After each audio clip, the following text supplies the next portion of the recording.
இன்றைக்கி என்ன ரெசிபினா கீரை கூட்டு பண்ணலாமா? பாலக்கீரை கூட்டு தான் பண்ண போகிறேன். அது கொஞ்சமாக எண்ணெய் விட்டுட்டு வெங்காயம் சேர்த்துக்கலாம்.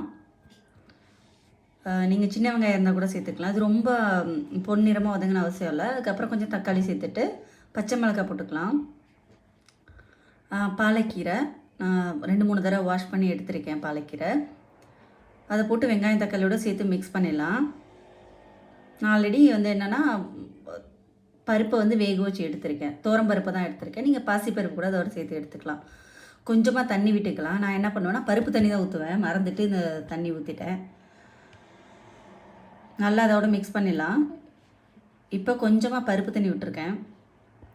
இப்போ உப்பு சேர்க்கக்கூடாது, லாஸ்ட்டில் தான் உப்பு சேர்த்துக்கணும். இப்போ ஜீரகம் அப்படியே கொஞ்சம் போட்டுக்கலாம்.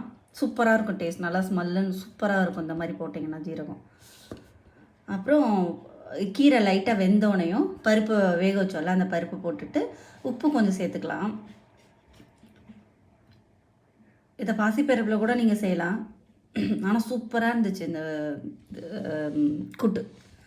அப்புறம் கொஞ்சமாக எண்ணெய் விட்டுட்டு கடுகு போட்டுக்கலாம். வரமிளகாய் எவ்வளோ காரம் வேணுமோ வரமிளகாய் சேர்த்துக்கலாம். இப்போ இந்த கூட்டில் சேர்த்து லாஸ்ட்டில் தாளித்தா செம்மையாக இருக்கும். அதில் சேர்த்துக்கலாம். இப்படியே சூப்பு மாதிரி கூட நீங்கள் குடிக்கலாம். சூப்பர் டேஸ்ட்டாக இருக்கும். எந்த கீரையில் வேணாலும் இந்த மாதிரி பண்ணலாம்.